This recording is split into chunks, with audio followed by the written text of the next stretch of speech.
ఈ ప్రత్యేకమైన కార్యక్రమానికి వచ్చినటువంటి ప్రతి విశ్వాసకి మిత్రులకు కూడా తెలియజేస్తుంది. వేదికలు అలంకరించిన మా మిషనరీ ప్రియులు బ్రయన్ టైగోల్ గారు, క్రింద ఉన్నటువంటి ఆయన సత్యమణి ఎల్సీ టైగోల్ గారు, చెన్నై నుంచి వచ్చినటువంటి సగాయం గారు, సగాయం దైవ సగాయం, గోవా నుంచి వచ్చినటువంటి భూషణ్ సోదరుడు, లక్క వారి యొక్క భార్య, ఇద్దరు బిడ్డలు, మా యొక్క సంఘనాయకుడు ప్రసాదరావు గారు, అదేవిధంగా ఈ సంఘపు నాయకుడు మునిసుందర్ గారు, నాతోటి leaders of church of God అందరూ కూడా వందనాలు తెలియజేస్తున్నారు. చర్చ్ ఆఫ్ గాడ్లో ఉండడం వల్ల ఒక బ్లెస్సింగ్, మగబిడ్డ మునిసుందర్కి ఇచ్చాడు అని సోదరులు గోవా నుంచి భూషణ్ గారు చెప్పారు. మగబిడ్డని గ్యారెంటీ పిల్లలు కొడతారు. సో చర్చ్ ఆఫ్ గాడ్లో దాన్ని చెప్పించాను, పిల్లలు కావాలనుకున్న వాళ్ళని కూడా దాన్ని చెప్పిస్తే ఆశ్చర్యపడతారు. ప్రేమ్ గారు దాన్ని వినిపించి, బాబు 1999లో చర్చ్ ఆఫ్ గాడ్ స్థాపించాము దాంట్లో, నీకు కూడా 2003లో రెండో కొడుకు పుట్టాడు అని గుర్తు చేశాను. ఈ reminder me after serving church of God నా పెద్ద కొడుకుకి రెండవ కొడుకుకి 18 ఏళ్ళు తేడా, 18 years. చాలా వేదన పడుతుండేవాళ్ళు. మరియు మేము పెద్ద ఉద్యోగాల్లో ఉన్నాము, మాకు ఎవరైనా ఇంకా సంతానం ఉంటే బాగుంటుంది అనే ఉద్దేశం. పెద్ద కొడుకు వాళ్ళు కూడా పిహెచ్డీ చేసి అల్లారెడ్డి యూనివర్సిటీ హైదరాబాద్లో ప్రొఫెసర్స్గా పనిచేస్తే, చిన్న కొడుకు నాతో పాటు ఉంది. ఇప్పుడు 20 సంవత్సరాలు ప్రసాదాన్ని కూడా బాబు.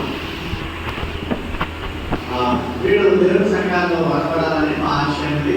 ఇతర పేరు కూడా బ్రయన్ టైగోల్ గారు, బ్రయన్ మోసెస్, అంటే సగం బ్రయన్ గారు, నేను బ్రయన్ ఉండాలని నాకు. సో మునిసుందర్ చాలా మంచిది, చాలా చాలా మంచిది, సౌమ్యుడు, దేవుని యొక్క నాయకుడిగా ఉండవలసినటువంటి లక్షణాలు ఉన్నాయి. అటువంటి లక్షణాల్లో చాలా భాగం మునిసుందర్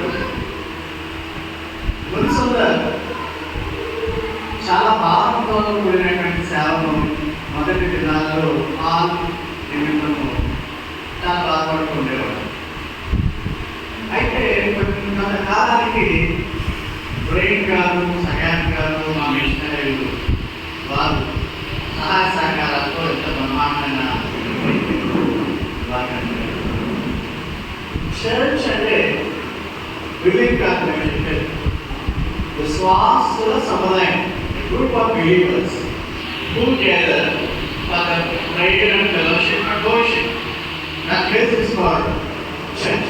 చాలా మంది అనుకుంటారు మా రోజు చర్చ్, పెంతెకోస్ట్ చర్చ్, రాజకీయాలు అనేక చర్చ్ రోడ్డు మీద ఉన్నాయి, క్రీస్తు చర్చ్, అలా రకరకాల. చర్చ్ అంటే బిలీవ్ కాదు, చర్చ్ అంటే విశ్వాసం. ఇక్కడ ఈ బిలీవ్లో విశ్వాసం లేకపోతే అసలు అది చర్చ్ కాదు. The place must be specifically useful for the prayers. ఆ ప్రేయర్స్ మన ప్రార్థన సమావేశాలు ఉపయోగించేటువంటి స్థలాన్ని చర్చ్ అంటారు. కానీ గ్రీక్ భాషలో ఎక్లీషియా అంటారు. చర్చ్ ఆఫ్ గాడ్ అంటే విశ్వాసుల సముదాయం వీళ్ళు హాల్ అంటారు. ఇది చర్చ్ అన్నాము. అదొకటి అన్నాము. రెండవది ఏంటంటే ఎఫెసీయులకు రాసిన పత్రిక 2వ అధ్యాయం 20 వచనం చూస్తే, ఎఫెసీ 2:20లో మనం చూసినట్లయితే, on the foundation of the apostles and the prophets, with Christ Jesus himself has the chief cornerstone. అంటే మా యొక్క బోధలు, అపోస్తలుల యొక్క బోధలు, క్రీస్తు బోధలు, ఆ బోధలు పునాది పైన పునాదులై వేసుకుపోయి వేరే వాళ్ళు కాదు. చైతన్య కాలంలో మనుషులకి వాల్యూ ఉండదు. సొంత సంఘాలతో ఇది మోదీస్ గారి చర్చి, మునసుందర్ గారి చర్చిగా ఎంతమంది కాల్చుకుంటారు. కాబట్టి 22వ వచనంలో ఆయనలో మీరు కూడా ఆత్మ మూలంగా దేవుని నివాస స్థలమైనట్టు కట్టబడుతున్నారు.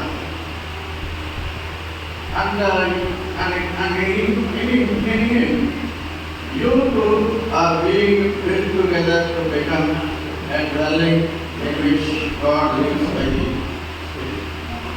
దేవుడు ఆత్మ. ఆయనను ఆరాధించిన వారు కూడా ఆత్మతోనే ఆరాధించారు. మ్యూజిక్లు, డ్రమ్ములు ఇలాంటితో ఆరాధించడం చెప్పాలి. సో భవిష్యత్తులో డ్రమ్ములు మ్యూజిక్ ఉపయోగించడం. సో ఆత్మ సంబంధమైనటువంటి ఈ సహవాసంలో ఆత్మ సంబంధమైనటువంటి దేవుడిని ఆత్మతోనే ఆరాధించాలి. దేవుడు మన హృదయాలను పరిశోధించే దేవుడు ఉన్నాడు. దేవుడికి కావాల్సింది ఆయన హృదయం. ఒక చిన్న కథ చెప్తాను. ఒక బుక్ ఉంది, మ్యాక్రోమెన్సీ అనేటువంటి ఆత్మలతో మాట్లాడేటువంటి శక్తి కలిగి ఉంటారు కొంతమంది. అంటే చనిపోయినటువంటి ఆత్మతో మాట్లాడగలిగేటువంటి ఆ శాస్త్రాన్ని మ్యాక్రోమెన్సీ అంటారు. అదొక నవల, ఎంఏ ఇంగ్లీష్లో ఫస్ట్ ఇయర్లో ఉంటుంది. ఆ మ్యాక్రోమెన్సీలో సాధారణుడు ఒక మనిషికి నీకు చనిపోతున్నావు కానీ నీకు 25 ఏళ్ళు లైఫ్ ఇస్తాను, డబ్బు కూడా ఇస్తాను, అవి నీవి ఎవరుంటాయి మాది పేరెంట్ కాబట్టి to live 25 years even though we are so old. But at the last you must give your soul to me అని సాతాను అడిగాడు.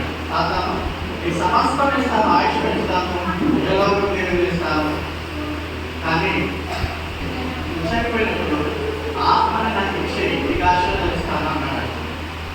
ఆ నవల్లో సారాంశం. ఆ మనిషి దాన్ని ఒప్పుకోలేదు. ఆత్మ దేవుడికి కావాలి, అంతేగాని ఆశ్చర్యపడతాం బ్లెస్సింగ్ కోసం చచ్చిపోతున్నాం అనేది తీర్చుకోండి మనసులో. కాకపోతే మనము ఆత్మ సంబంధమైనటువంటి దేవుని వారసు కనుక మనము ఎప్పుడు కూడా ఆత్మ సంబంధంగా మన ఆత్మలో ఆయనతో సహవాసంతో ఉండేటువంటిగా కాబట్టి ఆత్మ సంబంధమైనటువంటి ఆరాధన అనుకుంటారు. ఇంకోటి ప్రశ్నిస్తాను. 1 Peter 2:5 1 Peter 2:5 యేసుక్రీస్తు ద్వారా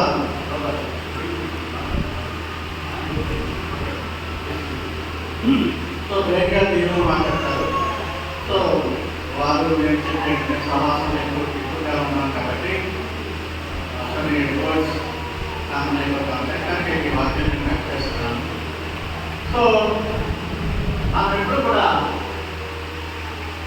ఆత్మ సంబంధులైనటువంటి మనుషులని ఆ పరలోకపు ఆశీర్వాదాలు పొందడానికి మనం ఎప్పుడు కూడా ఎదుర్కొంటున్నాం.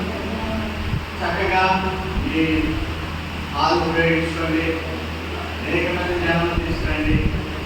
వంశధార ఆధ్వర్యంలో ఇంకా ఎక్కువ మంది రావాలి.